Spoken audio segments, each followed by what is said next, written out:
Bueno, se va la semana, siguen los bloqueos, 50 días hoy. Estamos de aniversario. ¿Estamos? De aniversario. 50. 50 días claro. de bloqueo. Pero bueno, lo vamos matizando con el Mundial, ¿no? Porque están los 4 partidos diarios del Mundial. Hay que buscarse alegrías, ¿no? Hay que buscarse, sí, hay que seguir viviendo, alguna vez terminará. Y darle la bienvenida a Guillermo Guzmán, que nos visita por segunda, tercera vez. Creo que es la tercera. La tercera, muy bien, gracias. Gracias a ti por estar acá. Y Guillermo viene un poco en bicicleta, un poco caminando y un poco en minibús. No, no en minibús, bicicleta y caminando. Sí. Ah. Bici y caminar, qué heroico. ¿Te venís desde San Miguel hasta acá, hasta Obrajes? Caminando. Caminando. Sí. Que son creo que unas 28 cuadras. Un poquito, sí, un poquito. También a veces tomo teleférico, como todo el mundo, ¿no? Hacemos lo que podemos. Inventar. Sí. Es Inventar. increíble, pero la estamos padeciendo. Y agradecemos el esfuerzo que hace Guillermo Guzmán en Exacto. venir hasta acá. Él es economista de formación, trabaja en el CIDES, que es el posgrado de la UMSA. Estuvimos hablando de algunos proyectos, propuestas del CIDES en formación, que son muy interesantes. Viva la UMSA y sobre todo viva el CIDES, que tiene mucho prestigio. Y ahí nos conocimos, nos hicimos amigos y ahora hoy Guillermo es capaz de este esfuerzo de venir hasta esta guarida para comentar en bici o caminando, sí. Es un honor más que un esfuerzo. Gracias por estar acá. Bueno, también gracias a Víctor Hugo Romero, ¿no? Que todos los días nos manda su mirada, su propuesta, también condimentada con humor. Vamos a ver qué propone hoy. Y si cogobernamos con el pueblo, su Alteza, le dicen. Y miren, en la esquina derecha, no sé quién está con su maletita que se está yendo. ¿Qué les dice esta imagen? Bueno, esto está claro que es porque, según dicen algunos, entre ellos Jaime Dunn, la petición, o sea, el pliego que elevó la COP es prácticamente un pedido de cogobierno, cosa que Mario Argollo dijo que no. Lo que no capto es el de la maletita que se está yendo. Para mí. ¿Son gente que se va del gobierno? Puede ser. ¿Cuántos van que ya abandonaron el gobierno? Pero claro, que ayer, anteayer, en estos últimos días, ninguno. No, es verdad. Hay que hacerle alguna consulta a Víctor Hugo, pero bueno, la imagen en principio habla por sí sola. Hay otra, a ver, volvemos a la guarida y yo le digo a nuestra compañera Anaí, salvadores, ¿no? Anaí, Chino, Ángel, nuestros salvadores. Hay una imagen que yo he mandado que se le estaba mostrando a Guillermo de el diálogo con la Central Obrera Boliviana. Aquí la tenemos, mire. Esta imagen me parece lo máximo. Llamamos al diálogo en Bolivia, queremos construir patria. Estamos al punto de quebrar el país y planteamos esta imagen. Quiero hablar de lo comunicacional. Muy desafortunada. ¿Quién les ha aconsejado ponerse ahí? Ni Víctor Hugo creo que se le habría ocurrido esta imagen, ¿no?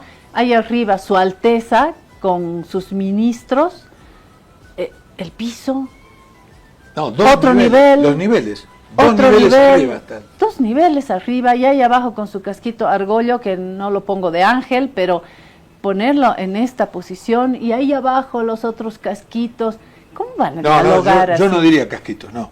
Cascotes. Si vos a Argollo le sacás el casquito, es Juan Pérez. Bueno, pero en esta imagen... Lo que le da la entidad a él y lo que le da la fuerza es ponerse... Él duerme con gorro, Argollo. El casquito se lo saca para bañarse. No, eso le da una fuerza bárbara. ¿Vos te acordás el anterior?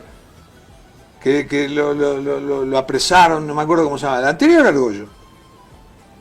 ¿Cómo se llamaba? El de los Tupac. No, de la COP, el anterior. Él asume porque se fue otro.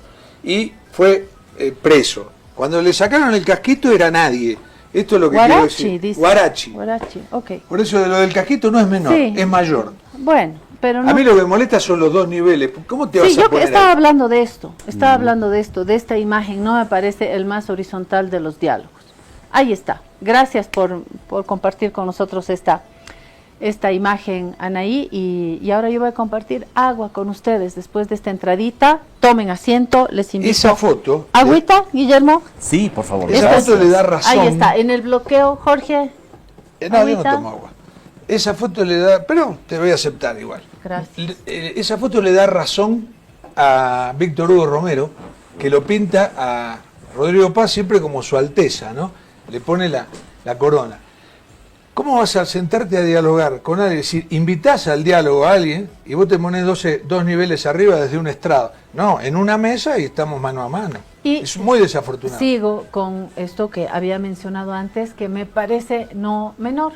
Cuando estamos en un diálogo, recuerdo que la principal responsabilidad es del gobierno. El gobierno tiene la principal, no la única, pero la primera responsabilidad en salir de este conflicto. Sí, pero es que los delincuentes, narcotraficantes, hordas,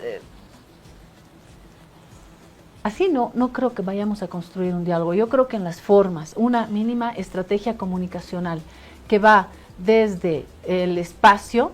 Si yo invito a Guillermo y te hago sentar en el piso, ahí no vas a volver.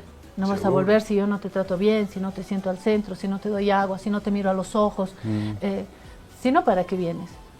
Si no, ¿para qué vienes si no te voy a tratar bien? Pero lógico. Entonces, me parece que en las formas, en la comunicación, en el discurso, no solamente del gobierno, hay un cinturón ahí de discurso muy abrigado por los medios, políticos, actores, analistas, que no salen de esta narrativa, y eso es difícil en una Bolivia confrontada, polarizada, con racismo. Creo que necesitamos estrategias, ya ni siquiera les digo de respeto, de considerarnos iguales, de estrategia política para llegar a mínimos acuerdos, ¿no? Pero aparte, Con yo esta digo, idea yo he venido. Vos invitás a alguien a tu casa, tenés una silla buena y una mala, ¿no? Una está bárbara, acolchada y todo, y la otra está media, viste, que en algún momento una pata cede y te cae. ¿Qué le das a tu invitado? La buena, La buena. claro.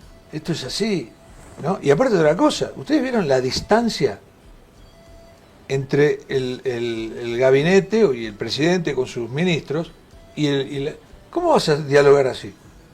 Y hubo un Con un problema parlante. también Es una locura porque esto. sacaron a los medios y ahí se enojó Argollo y dijo que se quede la prensa y querían sacar. Hubo ciertos momentos de tensión y la salida de Lupo fue compleja también. Bueno, ¿qué dices, Guillermo? Yo he amanecido un poco con esta idea, pero de repente me estoy quedando en la superficie y no estoy yendo al núcleo, ¿no? ¿Con qué idea estás tú? Sí, yo creo que, bueno, tal vez estas cuestiones, como dices, comunicacionales o de forma, tal vez no son tan aleatorias también, ¿no? Tal vez tienen intencionalidad, o tal vez no, la verdad es que no lo sé. Pueden ser leídas como las están leyendo ustedes, ¿no? Y pueden conducir, diremos, a que el acercamiento o el diálogo no sea tan efectivo como debería ser, como todos queremos que sea, ¿no? Pero bueno, más allá de este tema específico que al fin y al cabo ojalá sea solamente una anécdota más de estos 50 días, ¿no? Lo que estamos viviendo de fondo, pues es una crisis profunda, ¿no? Es una crisis, diremos que en lo circunstancial son 50 días de bloqueo, ¿no? Ese es como lo inmediato, no tan inmediato además, ¿no? 50 días ¿verdad? ya, no sé si hay algo inmediato en 50 Son días. nuestras pequeñas bodas de oro de bloqueo, imagínate. Sí, pero bueno, de forma más estructural es una crisis, ¿no? Es una crisis política, es una crisis de coaliciones políticas que antes eran parte de la coalición política gobernante y ahora no, ¿no? que perdieron en las urnas, pero al mismo tiempo siguen teniendo una capacidad de movilización muy efectiva. Es una crisis también de lo que hablábamos, ¿no? Es una crisis del clivaje étnico de este país, ¿no? Como elemento aglutinador de discurso, ¿no? Es un elemento, es una fisura, diremos, social que en algún momento logró generar un discurso suficientemente potente como para llevar a un movimiento político al poder, ¿no? Y esto se ha acabado. También es una crisis de Estado, ¿no? O sea, reciclado, no te olvides con qué voto también llega Claro. a poder Paz y Lara, ¿no? Sí, por supuesto, pero esto siempre pasa, o sea, qué sé yo, la gente que votó por Barrientos el 66 antes le votó a Víctor Paz, sí, obvio, no es que la población se elimina y, o sea, las preferencias electorales cambian, ¿no? Eso no quiere decir que sus lealtades políticas sigan intactas. Interesante, ¿no? interesante. Abrimos un paréntesis porque hay que hablar de fútbol, lo hablaremos, lo comentaremos en una segunda parte, pero hay que dar titulares, ¿no? Don Jorge Barraza. No, los titulares es que los partidos, a ver, el Mundial es muy bueno. Se cumplió la primera, lo que viene a ser la primera jornada, ¿no? Ayer se inició la segunda, pero aún en el comienzo ya podemos decir que es un mundial fantástico, ¿no? Generalmente los mundiales arrancan muy tibiamente, con partidos malos, partidos de 0-0. Es más, para que tengan una idea, el partido inaugural de los mundiales, en 5 mundiales consecutivos, tuvo un gol. Es decir, 4 partidos, el inicio del mundial 66, del 70, del 74, del 78, todo 0-0. ¿Pero esto qué es? ¿Azar? No, no es azar, era como se jugaba antes, ¿no? Había demasiada cautela. Ahora no hay ninguna cautela, los equipos salen a arrasarte. Vos fíjate que uno de los primeros partidos fue México, ganó 2-0 y la gente dijo, uy, qué partido aburrido. Al siguiente partido, Estados Unidos ganó 4-1 a Paraguay y le pudo haber hecho 9, yo qué sé. Bueno, todos los partidos son así.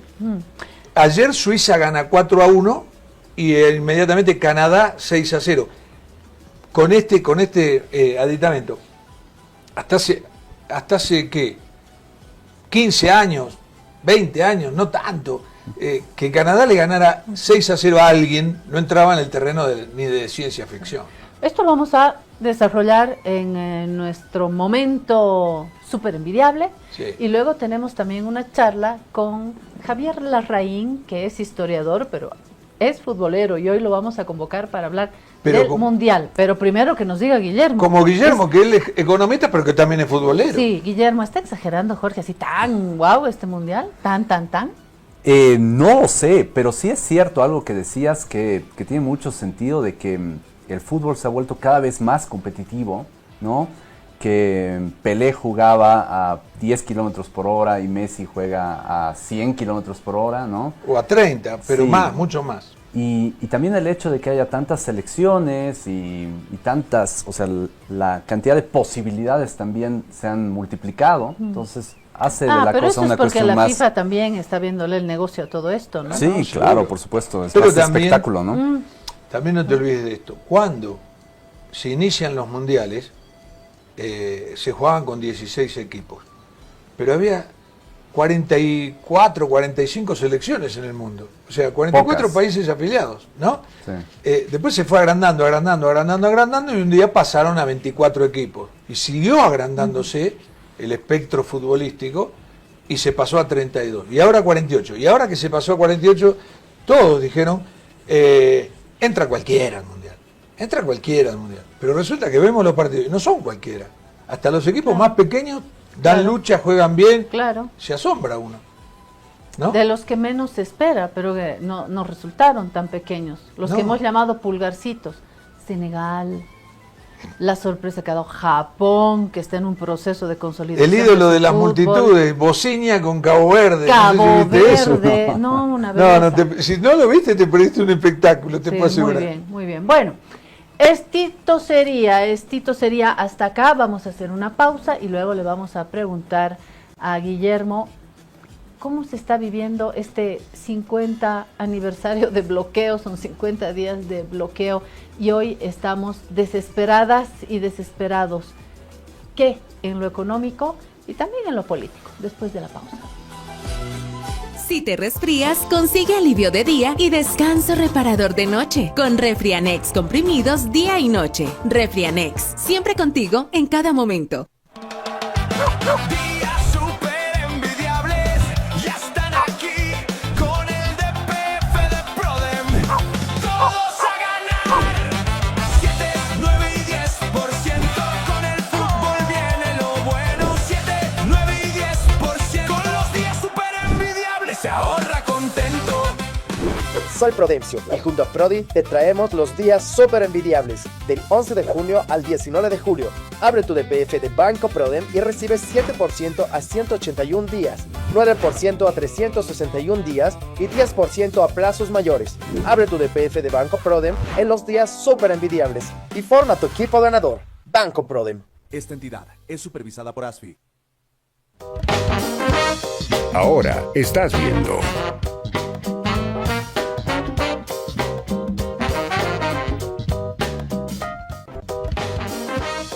Continúas viendo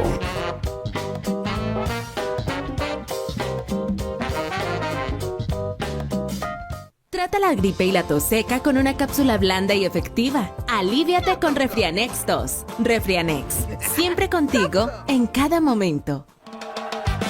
Días súper envidiables, ya están aquí con el DPF de Prodem. Todos a ganar. 7, 9 y 10%. Con el fútbol viene lo bueno. 7, 9 y 10%. Con los días súper envidiables se ahorra contento. Soy Prodemcio y junto a Prodi te traemos los días súper envidiables del 11 de junio al 19 de julio. Abre tu DPF de Banco Prodem y recibes 7% a 181 días, 9% a 361 días y 10% a plazos mayores. Abre tu DPF de Banco Prodem en los días súper envidiables y forma tu equipo ganador. Banco Prodem. Esta entidad es supervisada por ASFI.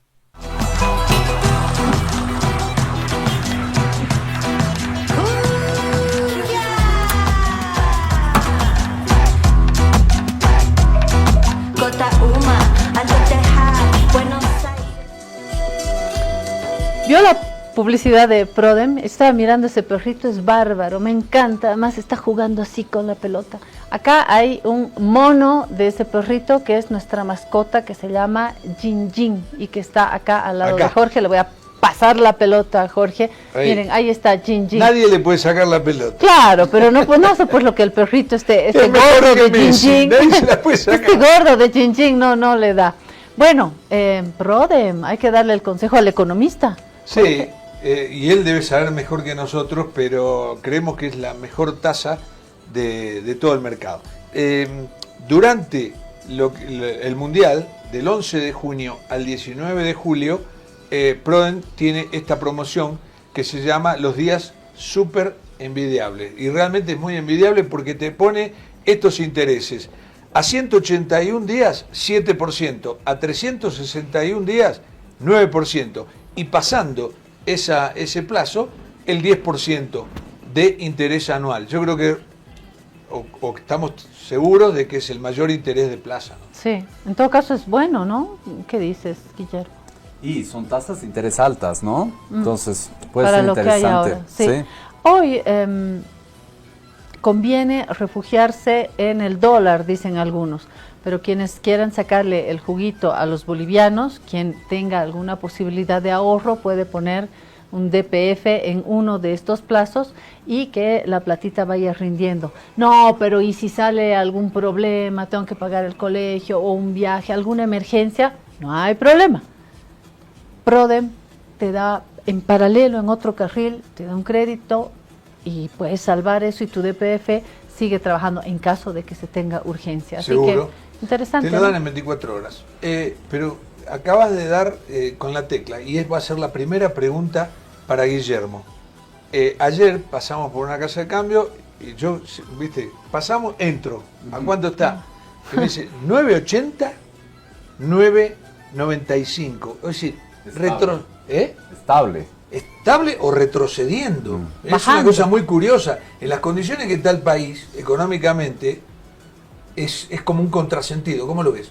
Sí, había un riesgo importante de que la convulsión social debilitara el boliviano, ¿no? Era como una perspectiva.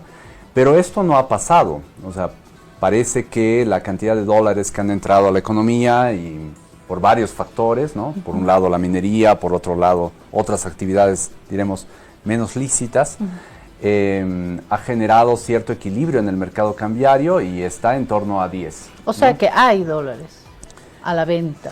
A ese precio sí, a 10 Claro. bolivianos por dólar o 9.80 es Claro. el precio de equilibrio del Sí, mercado. porque en su momento buscábamos dólares como en su momento buscamos pollo. Somos así cíclicos, ¿no? Buscadores. Un momento buscamos huevo, otro momento buscamos pollo, otro momento buscamos leche, otro momento buscamos dólares y ahí vamos a hacer las filas, pero kilométricas. Ahora, el otro día estuvo aquí el economista Gabriel Loza, capaz que lo conoces, es un gran estudioso y se basa mucho en estadísticas y dio algunos índices que eran buenos en los primeros 6 meses de gobierno, ¿no? Que ahora puede que se caigan esos índices, pero Exportaciones, dijo, el riesgo país bajó, 1. las exportaciones subieron, Muchísimo. Sí. muchísimo, El dólar ¿verdad? está el dólar estable. está estable, dice. Sí. La por lo menos inflación- bajó, con la relación al inflación- año pasado bajó como Sí. 8 pesos. La inflación controlada salvo en alimentos y en determinados alimentos, Claro, pero la inflación controlada y después dijo, subieron las reservas. sí. Entonces, eran 6 ítems, Insumos. ahora me está faltando uno, pero de todas maneras lo estoy diciendo de memoria, pero... Sí, pero ¿compartís básicamente esto? era exportaciones, riesgo país, inflación, ¿qué más dijimos? Reservas, Reservas, dólar. dólar. Esto pusimos en una canastita y se la llevamos a Omar Velasco, también economista, estuvo acá, y Omar, menos entusiasta, dijo, bueno, hay que mirar con cuidado, porque uno, esto fue hasta antes del bloqueo, y dos, ninguna de estas medidas es atribuible a una política del gobierno. ¿Tú qué dices de todo esto? Y bueno, tal vez esa visión es un tanto mezquina también, ¿no? A ver, el tema de las exportaciones se explica principalmente por el aumento de las exportaciones mineras, que tiene un componente de precios muy favorables, precios internacionales, que no es mérito nacional, pero también tiene un Sí, componente... contexto internacional. Sí, pero también tiene un componente de incremento del volumen de producción. Entonces hay un factor, diremos, interno positivo. También tiene que ver con que se han levantado ciertas restricciones a exportaciones nacionales. Entonces, por ese lado, por ejemplo, eso es un tema de política pública Sí. y algún mérito tendrá, ¿no? El tema del riesgo país también tiene que ver con que los inversores internacionales Con la han confianza. percibido, diremos, un horizonte de cierta confianza o de cierta predictibilidad y ha reducido el riesgo país de Bolivia. Ahora, los últimos 20 días de este interminable bloqueo, el riesgo ha vuelto a subir, no a los niveles previos a las elecciones, pero sí a niveles un poco más altos. Creo que está en algo así como 600 puntos, algo así. Pero había logrado bajar incluso mucho más. Ahora, esta medida, este índice es más subjetivo, ¿no? Trae una interpretación, no trae los datos de exportación como tal, ¿no? Tantas toneladas o tantos dólares se ha exportado esto, ¿no? El riesgo país implica una lectura un poco más compleja, ¿no? Sí, básicamente es a partir de un activo seguro, diremos, cuánto más tenemos que ofrecer de tasa de interés para que nuestros bonos se vendan. Es eso, ¿no? De acuerdo. Simplemente. Pero el caso de las exportaciones, y especialmente las exportaciones mineras, es muy notable, Sí. ¿no? O sea, si esto se replicara en los otros trimestres, pues llegaríamos a exportaciones récord. Pero, evidentemente, los bloqueos seguramente han tenido un impacto muy negativo Los en bloqueos todo esto, ¿no? nos han aplastado todo. Sí. ¿Qué dices de la inflación? El Banco Central ha tenido una política monetaria muy contractiva, ¿no? Que ha retirado mucho circulante del mercado y esto ha controlado bastante bien la inflación. Y aunque hay aumentos del precio del pollo en La Paz, pues también hay descensos, ¿no? Del Claro. precio del pollo en Santa Cruz, ¿no? Claro. Entonces, O un refrigerador, o sea, si te vas a otro punto, de Sí, repente ha habido sí, un pero control ahí. esta, o sea, la tendencia de inflación que podía desbocarse muy fácilmente, parecería que está más o menos anclada. Ahora, todos estos equilibrios, ¿Y las reservas antes de eso? las reservas sí han crecido, pero han crecido, o sea, el porcentaje de reservas que son divisas, o sea, que son muy líquidas, es todavía muy pequeño, Ya. ¿no? ¿Y el dólar a qué atribuyes? Estoy en mi quinto elemento para saber. ¿Y el dólar, crees que ha sido una política acertada de parte del gobierno o es el mar que nos lleva? No, no Por es el mar que nos lleva. Sí han habido políticas acertadas. Creo que este tema del tipo de cambio referencial, por ejemplo, ha ayudado un poco a sincerar el mercado, ¿no? Y todo el mundo entiende ya de que el precio real del dólar es el de 9.80 o 10, ¿no? Entonces, digamos que los descuentos ya se han hecho. Ahora, esta política también así como de transición entre el tipo de cambio oficial y el tipo de cambio referencial y el real, diremos, tiene que en algún momento terminar de transitar esto, ¿no? O sea, se dice que en los Y próximos días... establecerse un solo dólar. ¿no? Por supuesto, por supuesto. Eso es lo que se está esperando. Eso es ahora, lo ¿no? que se está esperando, sí. Hay quien dice, la mejor inversión, porque toda la gente pregunta, ¿no? Los que pueden ahorrar. ¿Es mejor ahorrar en bolivianos? ¿Compro dólares? ¿Compro un pequeño inmueble? ¿Alquilo? ¿Me refugio en el dólar? Y he escuchado mucha gente que dice, cuiden sus dólares. Sí, por supuesto. ¿Por qué? Bueno, es una moneda mucho más sólida que el boliviano, no tiene la volatilidad que puede llegar a tener el boliviano. Hace un par de años o un poco menos hemos llegado a casi 20 bolivianos por dólar. Entonces eso evidentemente hace que el boliviano en tanto reserva de valor haya perdido su credibilidad, ¿no? Los bolivianos sabemos esto desde hace mucho tiempo. ¿Dónde pero, te refugias tú como persona? ¿Cómo tratas de protegerte en lo económico? Bueno, la mayor parte de agentes económicos, diremos, de clase media, tampoco tenemos grandes activos ni grandes Claro, patrimonios, ¿no? claro. Nuestra capacidad de mover nuestras posiciones, diremos, son limitadas. Entonces, lo que hace todo el mundo, ¿no? Intenta que sus magros ahorros puedan estar en una moneda fuerte, ¿no? Te mentiría si te digo, no, me dedico a inversiones inmobiliarias y he comprado, pues no es cierto, Claro, ¿no? claro. ¿No? Quien lo hace, pues bienvenido para ellos, Pero no es tu caso, pero el que tiene, ¿qué le aconsejas? el que tiene también se va a monedas fuertes, por supuesto, Claro. por supuesto. En la construcción compra departamentos.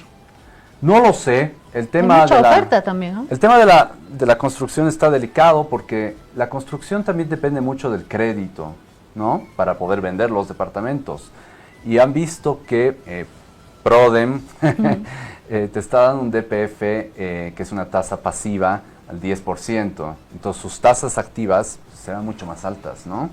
Entonces cuando tú vas a pedir un crédito inmobiliario, por ejemplo, actualmente en el mercado, estamos muy lejos de esas tasas cercanas al 6%, 7%, ¿no? Estamos más cerca de tasas de 10, 12%, ¿no? Entonces, eso encarece muchísimo el crédito. Entonces, comprar un departamento hoy en día es mucho más caro y mucho menos accesible de lo que era hace 10 años. Claro, lo que pasa es que el crédito para la vivienda en todos lados es un poco caro. ¿Por qué? Porque vos lo das a mucho plazo, a largo plazo. No en todo lado, no en todo lado. En Europa el crédito de vivienda está en 2,5%, 3%. Unas tasas increíbles. O sea, mucho más Accesibles. Sí, mucho más accesibles. Entonces, Si vos tenés los papeles en regla, o sea, te digo por la experiencia personal, porque tengo un hijo que hace muchos años vive en Alemania. Si vos tenés los papeles, sos ciudadano alemán o te dieron la nacionalidad y tenés un trabajo estable, te dan Claro. un crédito al otro día. Yo dije, De uy, 30 Jorge, años. Jorge sí tiene dinero y está invirtiendo En en euros. Europa. Claro, él En sí euros. escucha PK2. Qué fácil mi chiste, ¿no? No, Europa no me merece, no es que no me merezca confianza, no me en este momento por lo menos yo no pondría en Europa. Sí. Bueno, No lo veo como un continente que se va para arriba. yo hablaba estaba riendo porque he visto tantos memes con esto de PK2 y le decía a Guillermo antes de iniciar el programa, se dieron cuenta cómo una entrevista, una persona que no está en política, que dice yo pago cumbia para clase media alta, estalló el país y ahora en redes el país está discutiendo esto de clase media alta, la cumbia. Más allá del caso en sí, me parece que ha sido una entrevista en la que había un palito que Wally Ceballos pisó y se desató todo esto. Pero más allá del caso, me parece que Bolivia está muy sensible, muy sensible. Somos un país con la sensibilidad a flor de piel, ¿no? Pero también denota una cuestión más importante que es algo de lo que discutíamos, ¿no? También hay una fisura social, un clivaje a partir de las clases sociales, ¿no? Y mencionabas tres, ¿ah? Sí, en este país creo, tal vez hay otras lecturas diferentes, pero en este país yo creo que hay tres clivajes importantes, o sea, tres formas en las cuales la sociedad de alguna manera está partida, ¿no? Uno es el clivaje étnico, que ha sido el articulador de los discursos políticos durante los últimos 20 años, o incluso un poco más, ¿no? Otro es el clivaje de clases, que por ejemplo en este caso chistoso ha salido a relucir, ¿no? Muy claramente, o sea, la gente tiene claro de qué clase social es, o su propia autoadscripción a una clase social. Y el tercer clivaje importante es el clivaje regional. No menor, ¿eh? No menor tampoco, ¿no? Entre Oriente y Occidente, ¿no? Básicamente el país está roto, diremos, o potencialmente roto en estas tres dimensiones, ¿no? No hay más. Esto es importante porque podría haber más. Podríamos tener una ruptura, un clivaje religioso, por ejemplo, ¿no? Entre, no sé, musulmanes y católicos, ¿no? Eso no pasa, ¿no? Más bien. Entonces, el tema es que parte de nuestra crisis actual es que toda la estructura política, todo el accionar político del anterior gobierno, del partido, del MAS, todo el discurso político que han construido y todo el proyecto del Estado plurinacional estaba anclado en un clivaje étnico, ¿no? En un discurso de clivaje étnico que funcionaba. Y esto ha hecho aguas, ¿no? Entonces, la coalición política se ha disgregado, el partido se ha roto y la crisis es una crisis de Estado. Sí, ¿no? Sin embargo, me parece que pese a la ruptura de ese conjunto de piezas que era el MAS, que se destrozó, pese a la crisis de esta alfombra discursiva, de este proyecto político, pese a un nuevo momento político por las nuevas elecciones que hay que mirar con doble lente también, creo que la sociedad ha cambiado y al margen de la crisis hay un mundo popular que está ahí afuera, indígena que está ahí afuera, que no va a volver a los 90, ¿no? Eso hablábamos también un poco. ¿Me permiten una pequeña pregunta económica? Sí, voy a volver por a la economía. A ver, hay un convenio del que se ha hablado con el FMI por 3.000 millones de dólares. Ya ha sido anunciado por el ministro de Economía, Gabriel Espinosa, por el ministro de Planificación, Fernando Romero, y sabemos que el FMI exige ciertos cumplimientos, no te prestas a ciegas, ¿no? Hay determinadas condiciones y entre los condicionamientos está un tipo de cambio único, me dice si estoy bien informada, y dicen muchos economistas que es oportuno hacer este acuerdo con el FMI en estos momentos. Sin embargo, hay economistas también que dicen que el gobierno necesita urgentemente recursos, ya no tiene más, y hay voces como la de Gonzalo Colque, que creo que ha trabajado en la Fundación Tierra, Gonzalo Colque, lo debes conocer, que dice que el gobierno ha sobrellevado la situación con 741 millones de dólares, 550 de la CAF y 192 millones de otros organismos, ¿no? Sumada a la escasez del combustible. ¿Cómo miras esto? ¿Cómo podemos tener una mirada que sea la más práctica, la más fácil de llevar a cabo en este momento de crisis, ¿no? Porque ya se dijo que con plata hay que salir de acá, no hay otra forma, ¿no? ¿Qué dices tú? Bueno, Creo que parte del problema, parte de los problemas estructurales más importantes de este país en la esfera de lo económico ha sido la elección de un tipo de cambio fijo desde hace 15 años, ¿no? Teníamos un bolsín como un mecanismo que nos daba la posibilidad de tener una flotación de tipo de cambio, que tenía intervención del Banco Central, pero era una flotación que funcionaba, ¿no? Y era una de las instituciones más valiosas que tenía este país, que más nos costó construir y que el anterior ciclo político no supo utilizar de forma adecuada. El tipo de cambio fijo es un error, siempre, siempre. Genera distorsiones, genera la posibilidad, nuestro tipo de cambio era un tipo de cambio sobrevaluado, ¿no? Entonces hacía que nuestras importaciones sean más baratas de lo que deberían ser y más bien penalizaba nuestras exportaciones. Al mismo tiempo, como era un tipo de cambio sobrevaluado, para mantener este tipo de cambio, para que tú vayas a la casa de cambios y te vendieran dólares a 7 bolivianos, ¿no? El Banco Central consumió sus reservas internacionales, desde 14.000 millones de dólares a nada. O sea, volcándolos en el mercado. Es como una suerte de subvención. Claro, por supuesto. Es decir, en una sociedad, el tipo de cambio no es nada más, bueno, es una explicación simple, pero nos ayudará. Sí. No es nada más que la relación de escasez de una moneda con otra, ¿no? Entonces, en tu sociedad hay 10 bolivianos y hay $1, bueno, pues el tipo de cambio es 10-1, ¿no?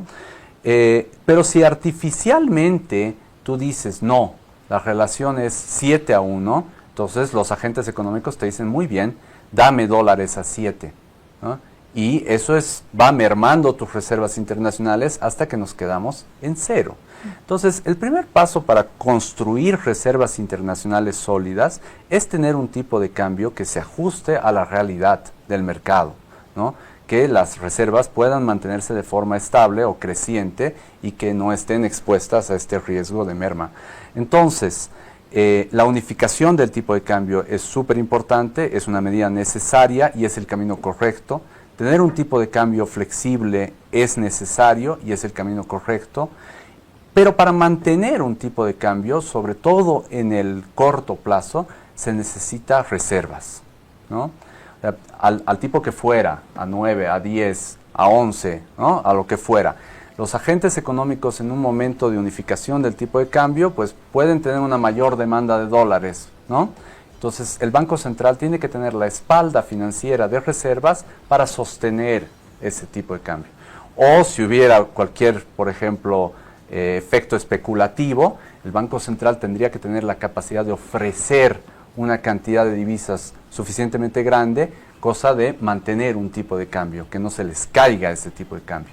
Entonces yo creo que el préstamo del FMI es para eso, evidentemente, ¿no? Entre otras cosas, pero lo principal es para hacer la transición a un modelo de tipo de cambio flexible y tener la cantidad de dólares para poder mantenerlo. Guillermo, a ver, el Fondo Monetario ha pasado a ser el eje del mal, ¿no? Para mucha gente. Para Rodrigo en campaña, Rodrigo Paz en campaña, le dije Rodrigo por la familiaridad en campaña, hoy es el presidente Rodrigo Paz, que dijo que él no iba a prestarse y criticaba mucho a Lupo, pero hoy está yendo por Nunca digas de esta agua no he de beber. Claro, pero a lo que voy, que se ha tornado como si fuera el demonio, ¿no? Ha adquirido esa imagen porque le han dado esa imagen.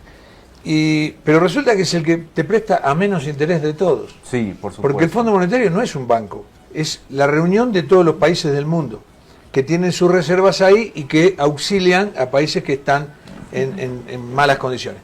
Entonces, es no te va a prestar como los fondos buitre que te tuviste que pedir al 9.45, te presta al 4. ¿Por qué tiene esa tan mala imagen? ¿Por qué la gente tiene terror al Fondo Monetario? Bueno, porque parte de sus condiciones para ejecutar estos préstamos son políticas públicas que den sostenibilidad, ¿no? Entonces, por ejemplo, restricciones o reducciones del déficit. El déficit público estaba en torno al 12-13% y este año se ha reducido al 9%, que es una reducción, diremos, importante, más no suficiente, ¿no? Entonces, si el ministro se acerca o se está acercando o ya lo ha hecho seguramente al fondo, pues probablemente las condiciones del fondo sean más austeridad fiscal, más austeridad. Entonces, más hacer austeridad, recortes. por supuesto.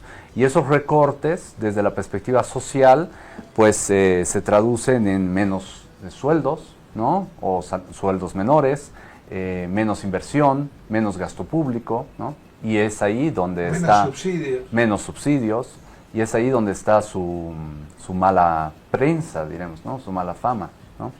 Pero lo que tú dices es también cierto, al mismo tiempo son los préstamos o el dinero más barato que podemos conseguir. Claro. Aún en malas condiciones de país. Sí. Porque si vos estás en malas condiciones de país y vas al mercado libre, no bancos, como por ejemplo emitir bonos soberanos, como pasó acá hace poquito, que creo que fueron por 1.500 millones de dólares. A tasas del 10%. O 1.000 millones de dólares hay que devolver a 1.500 en 5 años. Sí. Me parece una locura, pero bueno, yo prefiero ir al Fondo Monetario. Sí, probablemente es más sensato. Por el número, pero si trasladamos esto a una familia, yo te presto, tu familia no te alcanza para mantener a tu familia. Te voy a dar a una tasa menor, súper. Tus hijos ya no van a colegio privado, Guillermo, se van a colegio fiscal. Sí, claro. Lo que pasa es que si vos necesitas prestarte plata, vas a tener que tomar algún tipo de obligación. Si vas a un banco, a nuestro banco amigo, a Proden, también Proden, todos los bancos del mundo, te vas a pedir un crédito y te van a pedir una serie de condiciones, ¿o no? Para saber si se lo podés devolver o no. Por supuesto, y además, yendo a esta metáfora que has puesto, ¿no? de la familia, diremos, a nivel económico nacional, eso sería el ahorro interno, ¿no? Entonces, el gobierno tiene un déficit y se financia, pero no fuera, sino, diremos, dentro, ¿no? Esto ya se hizo, ¿no? Esto ya se hizo en el anterior gobierno, o sea, el sobreendeudamiento con el ahorro interno ya está comprometido. Entonces, si te acercas a tu familia para pedir, te va a decir, ya te he dado. Claro. ¿No? Ya no Pero te aparte puedo de la dar cosa, más. si vos llegaste a un nivel que bajaste tus ingresos y no podés mandar a tus hijos a un colegio privado, bueno, es tu realidad, ¿no? No lo podés mandar. ¿Qué vas a hacer? Es así. Así es la vida. Es así.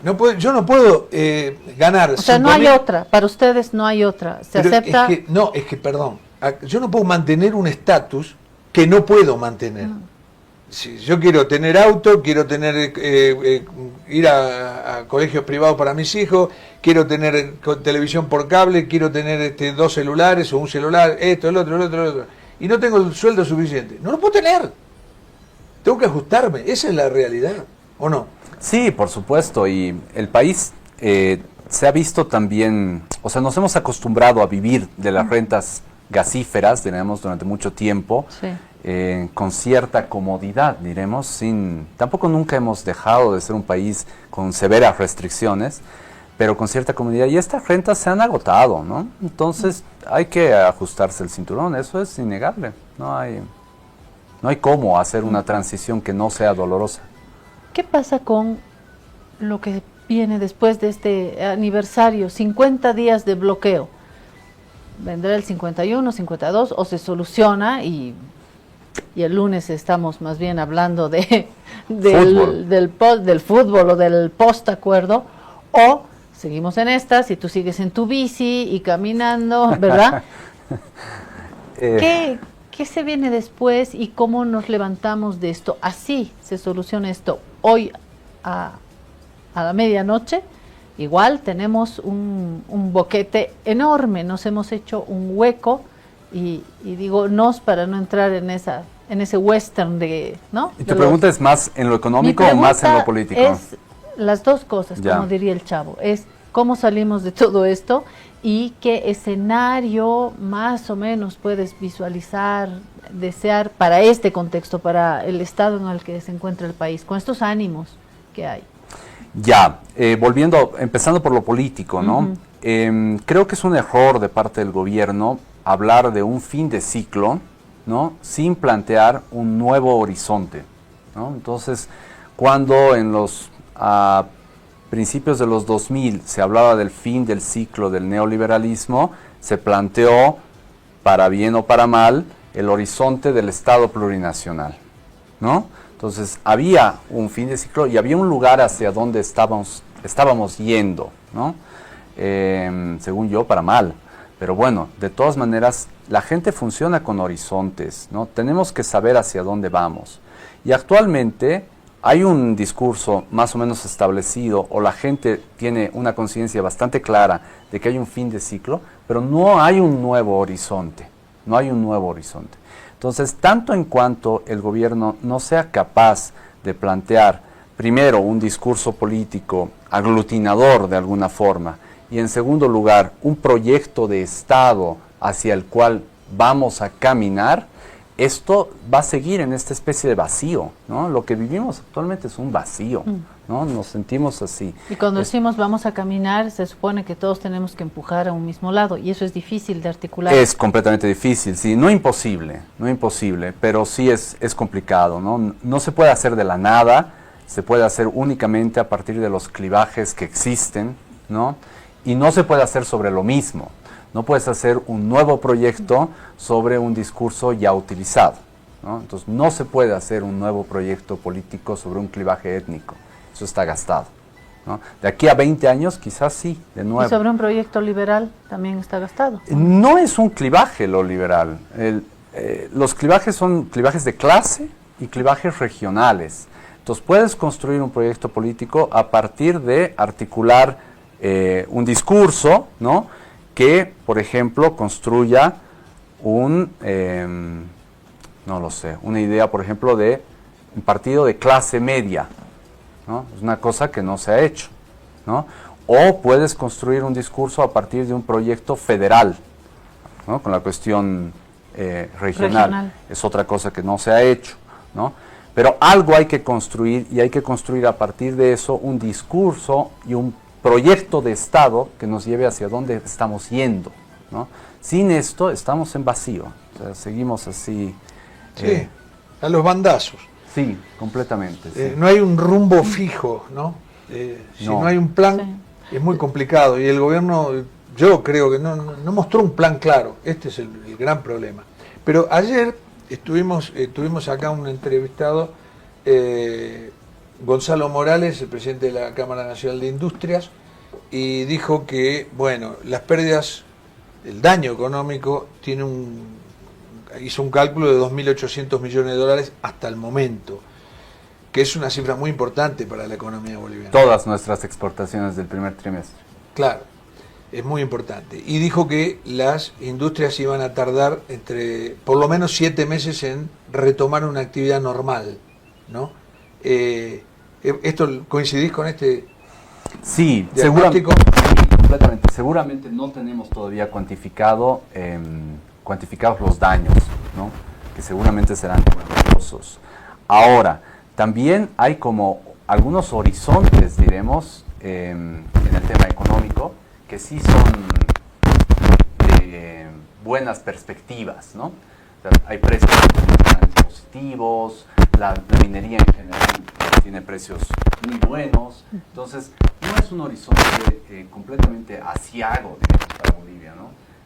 Si logramos salir de este bache y si hay algo de estabilidad política, también hay una perspectiva de crecimiento relativamente positiva. ¿En el 2026 o para el año que viene?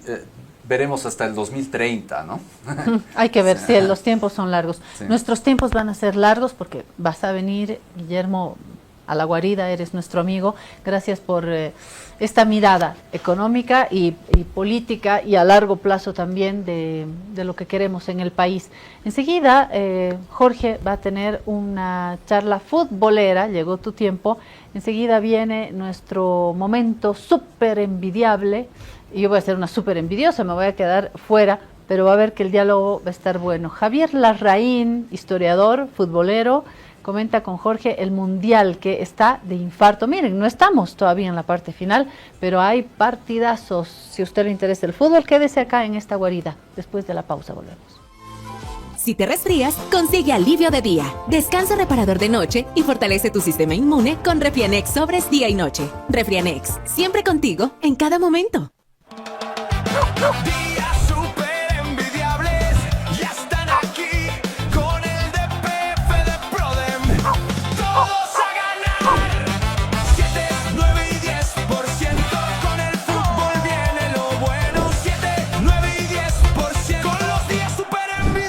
ahorra contento. Soy Prudencio y junto a Prodi te traemos los días súper envidiables del 11 de junio al 19 de julio.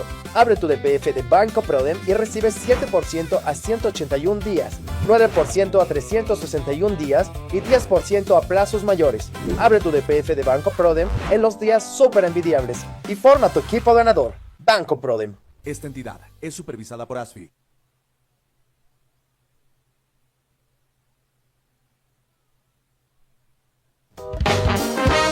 Ahora estás viendo.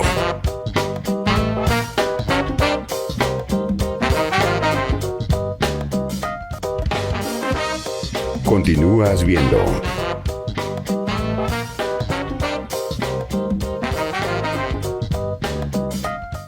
Alivio efectivo a todos los síntomas del resfrío con Refrianex comprimidos tradicionales. Refrianex, siempre contigo en cada momento.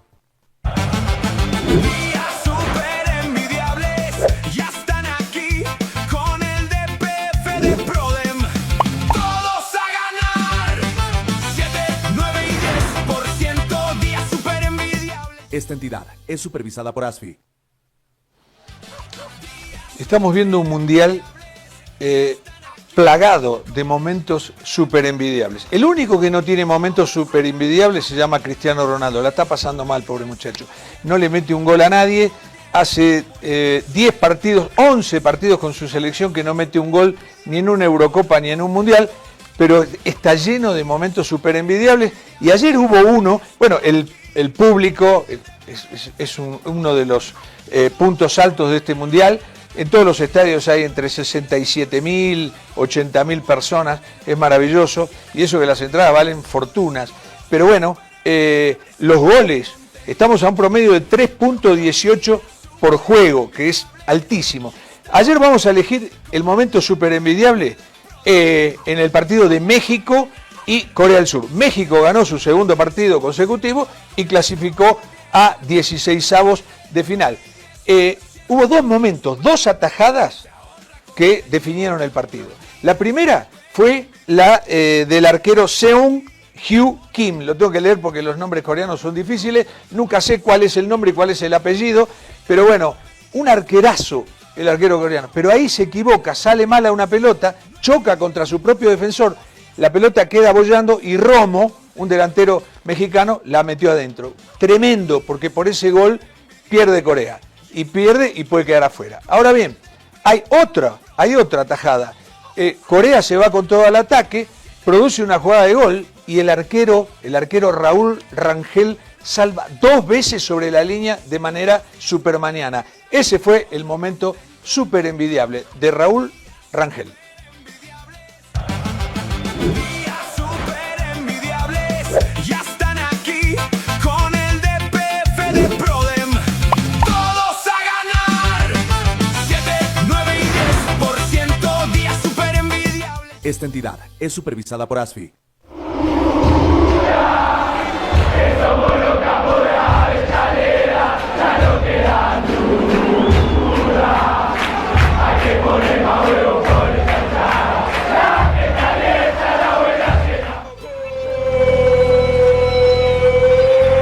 Bueno, mucho se habló del tema de los 48 equipos del Mundial, que era una barbaridad, que hay equipos que no están para jugar un Mundial, pero entre otras muchas sorpresas que este Mundial nos está dando, como el buen juego, la cantidad de goles,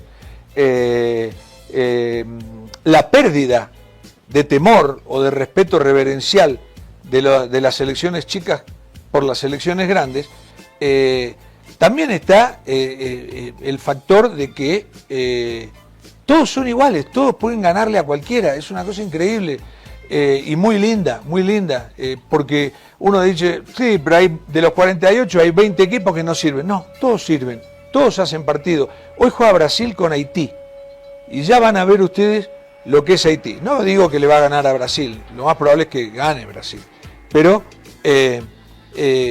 Haití le va a dar guerra, y eso que es un país pauperizado, es un país que está muy mal, logra juntar 11, pero esos 11 que logra juntar tienen muy buena información, muy buena preparación, buena táctica y le van a dar combate a Brasil. Hoy tenemos a Javier Larraín, que ya lo mencionamos. Javier Larraín es historiador, pero de todas maneras es chileno, y yo tengo un gran respeto por los chilenos en este sentido, que son muy futboleros. Es un pueblo muy futbolero el chileno y sabe de fútbol. Sabe, incluso el periodismo chileno es muy bueno. ¿Cómo te va, Javier? Bien, Jorge, te agradezco la invitación, con algo de pudor, porque siempre aquí vengo a hablar de política internacional. No, Primera vez que me invita a hablar de fútbol. No, bueno, pero vos sos un hincha de fútbol. Sí. Y queremos que como hincha nos digas, justamente como hincha y no como especialista, lo que está viendo del Mundial. He visto unos cuantos partidos, bien bonitos algunos juegos. Se ve hasta ahora con sus pequeñas sombras, pero se ve hasta el minuto un lindo mundial. Novedoso, como dijiste tú, con lo de los 48 equipos, donde entiendo que pasan después los 8 mejores terceros, ¿no? Para completar el cuadro. Primero, segundo y los 8 mejores y los terceros. 8 mejores terceros. Entonces un poco expectante, y con el desarrollo tecnológico, bastante... Me cautivó mucho esa camarita que tiene el árbitro en la oreja, las repeticiones son muy lindas de la visión de campo, ¿no? Claro, una cosa, ¿te acordás que vimos un mundial? Yo creo que fue el mundial de clubes, que justamente fue en el año pasado, que tenían una cámara acá, en el pecho, pero la cámara se movía demasiado, no tenía valor eso. Pero ahora que la han puesto acá, al lado de la 100, la cámara está más fija y ves cosas, ¿no? Cómo Sí, ve claro. el árbitro el partido, las jugadas y demás, ¿no? Sí, en ese sentido está muy lindo también todo el tema tecnológico. Algunas reglas me parece que están bastante atractivas, incluso el tema de lo retroactivo de un foul a partir del VAR, ¿no? Como la amarilla que le dieron al Mirón, Claro. por simular. Claro. Me parece positivo, y otras cosas que no me gustan, la verdad. ¿Cuál? Decime. La pausa de rehidratación me carga. Sí, Encuentro que corta el juego. sí. Puede ser, sí. Ahora te digo, van a consultar a los técnicos sobre la pausa de hidratación, y los técnicos de los 48 equipos estos, más los miles de técnicos que hay en el mundo, todos van a dar su aprobación. ¿Sabes por qué? Porque aprovechan la pausa para dar indicaciones. ¿Vos viste cómo se mueven? Como en el básquet, ¿no? Técnicos dan una charla técnica de 3 minutos, mientras los otros toman agua. Eso va a ser lo que va a pasar. Y cuando, me acuerdo que en el fútbol primero no había cambios, hasta 1970 no había cambios. Luego había 2 cambios, después se pasó a 3 cambios, después se pasó a 5 cambios. Si hay alargue, 6. Si alguien tiene un principio de conmoción cerebral porque recibió una patada en la cabeza o lo que fuere, 7 se puede hacer, o más. Y ya no se vuelve para atrás, porque los técnicos, ¿qué pasa? El técnico, cuando le dan la posibilidad de 5 cambios, refresca el 50% del equipo, de los jugadores de campo, que son 10. Entonces los técnicos influyen mucho. Yo creo que eso no se vuelve para atrás. Pero te doy una data. Sumados todos los partidos, y todos los son 104 partidos, ¿no? Quiere decir que son 208 periodos de hidratación. ¿Sabes cuánto da? 624 minutos adicionales de publicidad. Yo creo que va por ahí. Claro, eso deja fortunas incalculables. Porque ya hay críticas de jugadores. ¿Qué dijeron? A ver, no la Estuvo escuché. un noruego criticando cortado el juego, justamente, y que era estrictamente por un tema comercial y no era deportivo lo que estaba ocurriendo. Y que cuando uno vi el partido de Brasil, que tuvo lagunas, digamos, pero en un momento en que estuvo bien Brasil en el segundo tiempo, justo llega la pausa y no volvió a ser Brasil. Claro, que yo le vi- costó mucho prenderse a Brasil y no volvió. Y yo vi un partido, no me acuerdo cuál ahora, pero le meten un gol al equipo A, por decir, ¿no? Alguien mete un gol, el equipo A lo recibe, y cuando va a empezar a atacar para ir al empate, pausa de hidratación. Lo frenó. Claro. Lo frenó. ¿Pero qué cosas te gustaron, por ejemplo? ¿Qué cosas que viste que te asombró? Partidos, equipos que no pensabas que iban a dar tanto. Oh, Estados jugadores, Unidos. ¿eh? Estados Unidos fue impresionante. No, Estados Unidos o fue sea, una cosa. es impresionante porque anuló completamente el esquema, la lectura, todo de un Paraguay que es un buen equipo. Sí, a nivel O sea, sudamericano es un buen equipo. Es Paraguay. un buen equipo, no es lo que vimos ahí, y Estados Unidos fue una máquina en términos de... Lo aplastó. Lo aplastó. O sea, eso es lo que más me ha impresionado del Mundial. Segundo, Argentina me parece un equipo muy sólido en todas las líneas, con los cambios, con todo, me pareció fantástico. Pero ya también Argentina nos viene acostumbrando que puede cambiar un jugador, Scaloni, y el equipo se mantiene, se conocen de memoria, es una cosa Pero yo creo que- bella en términos defensivos, de medio campo, es impresionante. Mira, yo creo que son cuestiones de generaciones. ¿Por qué? Puede que Scaloni renueve el contrato ahora. Dicen que ya lo renueva ni bien termine el Mundial por otros 4 años. Bien, pero los próximos años no van a ser igual. ¿Sabes por qué? Porque no va a tener a los mismos jugadores. Y vos lo sabés perfecto porque Chile, en 100 y pico de años de fútbol, le ha tocado una generación sensacional, que fue la generación de oro, que fue dorada de verdad, ¿no? La de Claudio Bravo en el arco, la de Vidal, Alexis Sánchez. Alexis, Aránguiz, Gonzalo Jara, Matías Medel, Matías Fernández, Matías, el número 9, que ahora se me borra, Vargas. Eduardo Vargas, una generación de oro. Los 11 que entraban a la cancha eran 11 buenos, como pasó acá. Este equipo que clasificó al Mundial en el 94, los 11 eran buenos. Entonces, pero eso no se te da siempre. Y yo quiero ver si Argentina, cuando estos jugadores se vayan, va a volver a jugar así. Yo no lo creo, honestamente te lo digo. No, pero está haciendo un... O sea, es bonito, es un equipo que es lindo verlo jugar, incluso sin pelota, cuando el otro... O sea, es bonito como fútbol, me parece a mí. Y sí me gustó mucho Francia, sobre todo su segundo tiempo. Sí, el primer tiempo fue pobre. Sí, pero su segundo tiempo, y me parece que es un gran candidato... Yo lo veo como un gran candidato, tiene un fútbol vertical, rápido. Mbappé está en un minuto espectacular. A mí el que más me gustó fue Olise, porque cuando el equipo estaba mal, mirá, eso marca a un gran jugador. Él es extremo, Olise, viste que juega por la derecha, en el Bayern Múnich y en Francia. Cuando veo que el equipo no generaba fútbol, y tampoco le iba a llegar la pelota a él porque nadie se la alcanzaba. Entonces, ¿qué hizo en el segundo tiempo? Jugó de volante, se retrasó, y él es el que le pone el primer pase a Mbappé, el que empezó a gestar la jugada. Eso habla de que es un gran jugador, que piensa el juego, ¿no? Olise. Sí, lo que yo creo que es una selección con banca, con recambio, con atletas formidables. Entonces, Alemania hay que verla, jugó con Curazao obviamente, hay que verla en partidos más importantes. Igual, me porque parece incluso Brasil, fuerte, que tuvo lagunas, Marruecos es un buen equipo, a esta altura tampoco es sorprendente, ¿no? Nada. Es el primer empate, entiendo, de la historia de los mundiales de Brasil en un debut, pero era un gran equipo. Y hay que verlo, hoy día debiera aparecer un Brasil más sólido, ¿no? Sí. Ahora, ¿no te asombra el hecho de que, por ejemplo, hoy juega Brasil con Haití?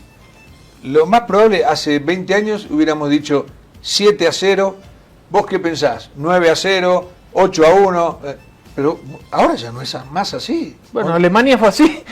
Con Alemania sí, porque le tocó Curazao. ¿Vos sabés lo que es Curazao? Nada. Es una pequeña isla que con suerte juntan 11, ¿no? Pero lo de Haití me sorprendió un montón de equipos que juegan más de lo que uno piensa, ¿o no? Vi Haití y no me pareció un buen equipo. Me pareció un equipo bastante deficiente. ¿Ah, sí? Yo lo vi ese partido. Sí, me dijeron yo lo vi y cosas hasta de timing, de llegar a destiempo, de pelotas mal calculadas, de una serie de cosas Sí. que a veces los equipos terminan, tú sabes, un poco desordenando al rival en eso, ¿no? En el desorden también te cuesta a veces al rival romper un esquema así. Claro. Ahora, volviendo al tema de Argentina, ¿viste a Messi? ¿Cómo te pareció? Es que Messi extraordinario. Messi me pareció muy bueno. Sí me pareció que fue beneficiado una tarjeta naranja, por lo menos, la patada que dio en el minuto 31. Amarilla era seguro. Amarilla era seguro. Por eso te digo naranja. Estamos de acuerdo. Para expulsar no lo creo, pero no fue con intención de lastimar al rival. Es una cosa, lo llevó No, por pero- delante de atrás. Pero fue en una pantorrilla detrás, una plancha al defensa, ¿no? Y a Mandy. Pero lo veo como con ganas de jugar, lo veo contento, lo veo con una capacidad extraordinaria. Y yo creo que estamos hace rato, algo que incomoda, y siempre las comparaciones son complejas, ¿no? Pero yo creo que estamos hace rato ante el mejor jugador, bueno, de la historia actual, lo es indiscutiblemente, y en cifra ha superado, en número, digamos, a Maradona, ha superado, yo creo que está entre Pelé, Maradona y Messi, ¿no? Sí, es que cualquiera de los que elijas está bien. Sí, por eso te digo, cuesta porque a una generación, Pelé también a los 16, 17, 18 años estaba haciendo goles mundiales. Claro. Pero es asombroso, estamos asistiendo a un espectáculo, en el caso de Messi. Y es bonito para los que nos gusta el fútbol ver a una atleta de esa. No, y aparte, el fenómeno, mirá, ahí está, este es el título, es eterno. ¿Sabes cuál es el fenómeno? Que a los 39 años, porque los cumple el martes cumple 39. Yo digo que el fútbol nunca había un caso así, que un jugador juegue así a los 39 años. Te digo por qué. Pelé se retiró de la selección a los 29. Claro. Maradona se había retirado a los 29, después del Mundial del 90. Después cuando Argentina pierde 5-0 con Colombia, ¿te acordás? Sí. Ahí lo llaman como un bombero para que venga a apagar el incendio, pero ya estaba de vuelta Maradona, ¿no? Pero en realidad se han retirado a los 29 años. A los 39 jugar así es una cosa muy rara, muy rara. Incidiendo mucho, influyendo mucho, corriendo. Me asombró lo que corrió en el partido. Y el equipo es cierto que juega mucho también para él. Y el pase de Julián Álvarez para el tercer gol. Y había tenido otras dos. Julián Álvarez que hace exactamente lo mismo, que se la intervienen. Pero resulta. No es el caso de Portugal, que juegan para, tú lo nombraste, juegan para Cristiano Ronaldo y no resulta. Claro. En Argentina es natural. Claro. Pero aparte Messi es un jugador que tiene una conexión con los compañeros que es tremenda, ¿no? Que no la tiene Cristiano Ronaldo con sus compañeros, ¿no? Sí. ¿Qué te iba a decir? Vamos a hacer le vamos a pedir a... Pero muy justo que llegara al récord de los 16 goles. Sí, muy justo, muy... merecía toda su campaña, ¿no? Vamos a ver, bueno, lo que pasamos todos los días, los dos cuadritos, los resultados de ayer y los partidos de hoy. ¿Por qué? Porque los partidos de hoy son fantásticos. A ver, ayer, ese fue un partido aburrido. República Checa 1, Sudáfrica 1, Suiza, muy bien Suiza, 4-1 a Bosnia, muy superior fue, aunque realmente hizo 3 goles en menos de 10 minutos, cuando faltaba poco. Canadá, que lo que hablábamos, Canadá no le hubiera podido ganar 6-0, no solamente a Qatar, a nadie. Esto es lo que habla del crecimiento del fútbol. Y México, que logró con las justas, pero no tiene goles en contra y logró la clasificación a 16avos. Y vamos a ver los partidos que no se juegan. No juega bien México. No. Yo le vi el primero, el segundo, y no me dice nada. No termina de despegar. No me dice nada tampoco. Este es el partido que yo voy a ver, pero aunque caigan rayos de punta. Estados Unidos con Australia a las 3 de la tarde. Escocia a las 18 con Marruecos, no sé si ver ese partido. Brasil hay que verlo, a las 20:30. Y Turquía y Paraguay. El de Turquía y Paraguay es un partido clave también. ¿Por qué? Paraguay no puede perder, pero yo lo veo para perder. Porque el baile que le dio el otro día a Estados Unidos lo debe haber dejado knockout. Psicológicamente, ¿no? Claro. El jugador empieza a dudar de todo. Empieza a dudar de lo que se habló, de la táctica que se está usando, de sus propias condiciones. Fue una derrota muy fea. No por los 4 goles, porque 4 goles tampoco es tanto. Pero fue un knockout de juego. Sí, claro. Fue posesión, no pudieron articular una jugada, 3-4 pases seguidos, no pudieron pasar la mitad de cancha, fue desastroso. Una cosa tremenda. Ahora, yo veo que hay un componente, el componente afro de este mundial. Vos fíjate esto.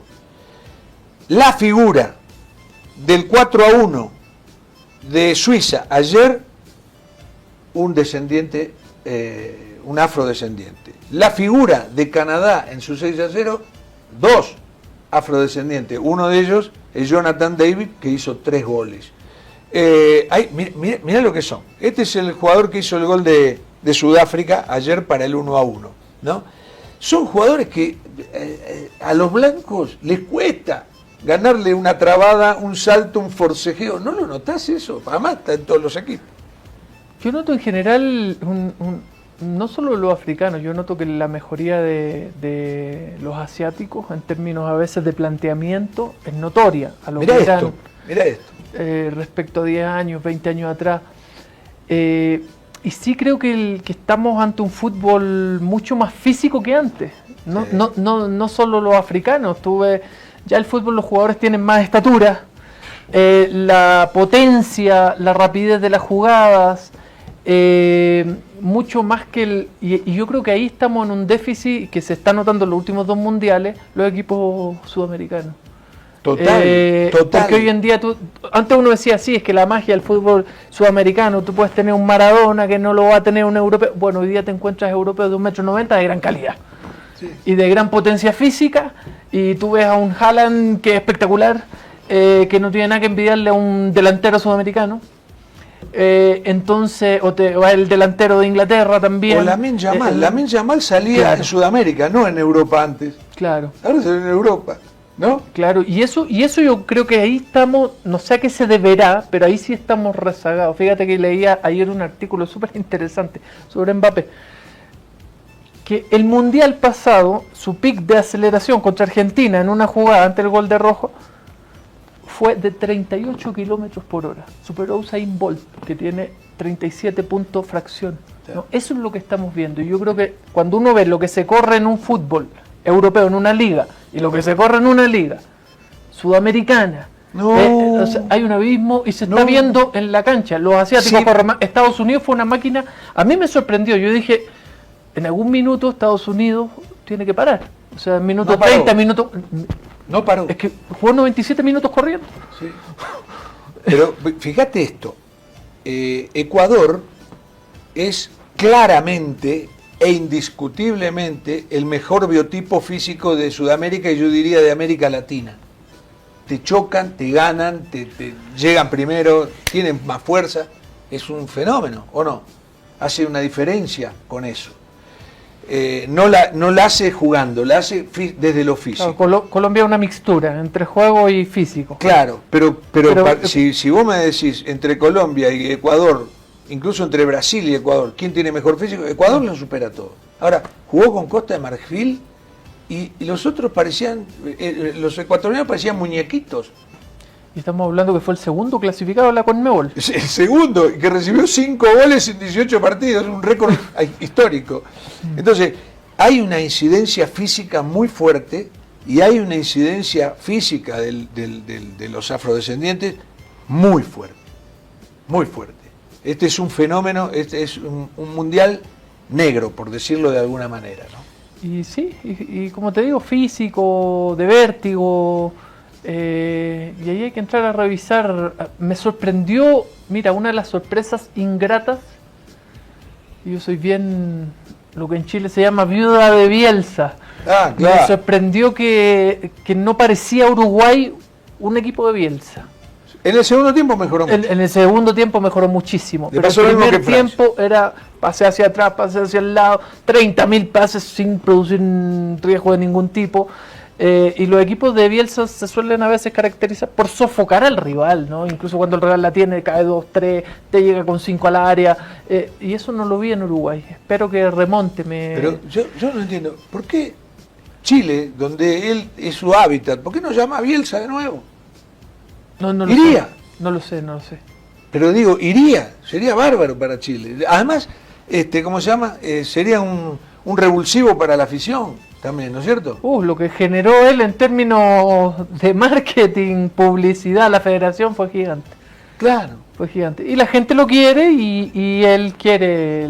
Tuvo un bonito paso por ahí. Pero además convenció a los jugadores de que podían, ¿o no? Sí, claro. Pero Uruguay yo creo que hay que verlo también esta segunda fecha, a ver cuánto mejora. Pues, tiene jugadores, tiene técnico y hay que verlo. Yo te digo, sinceramente, vos sabés que si Argentina sale primero, le toca en 16avos, o con España, si es que no gana el grupo, o con Uruguay. O sea, ya vamos a tener un partido eliminatorio tremendo. Difícil. En 16avos, Sí. ¿no? Para Argentina. Y yo digo, Argentina sí, es un buen equipo, muy buen equipo, lógico, pero son 8 partidos ahora. Claro. 39 días. muchísimo, hay un calor extremo en Estados Unidos que se está sintiendo ahora y se va a sentir más en los próximos días. Entonces yo digo que el que tenga mayor frescura física va a hacer la diferencia, me parece. Sí. Y Argentina, bueno, obviamente va como candidato, pero es cierto que los cruces que tiene no es fácil. Incluso creo que va por la llave de Brasil, ¿no? Sí, no, todo esa ruta es muy Que complicada. Brasil es Brasil. Brasil es Brasil. Yo nunca quiero enfrentarme a Brasil. No, o sea, ellos pueden tener como el gol que hizo Vinicius, ¿no? O sea, basta una jugada de fondo, un enganche, boom, listo. O sea, Brasil es Brasil. ¿Qué jugador es el que más te gustó como hincha? De lo que he visto, Mbappé, sí. Harry Kane. Yo creo que Mbappé me sorprende. Me gusta a mí el estilo. A mí me gusta el fútbol de Francia. Y es el fútbol que a mí me gusta.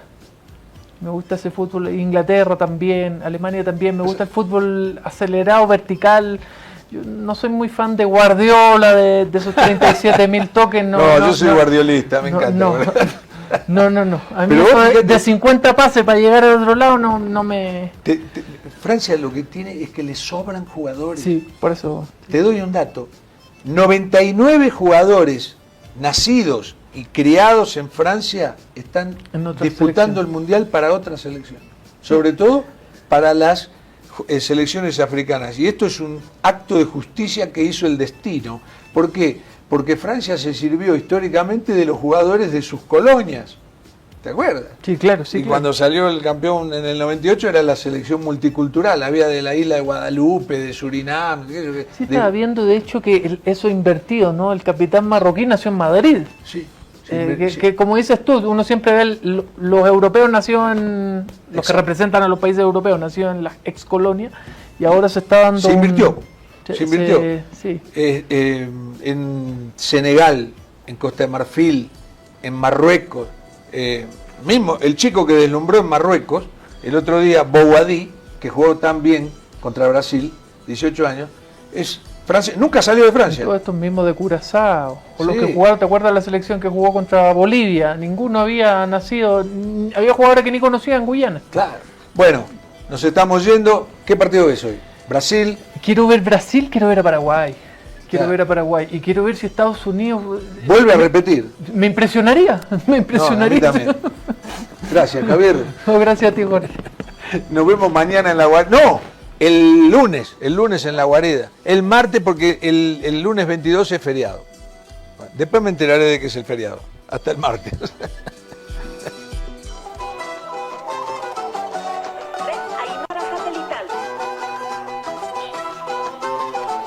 Primer plato, Radio Cutipa.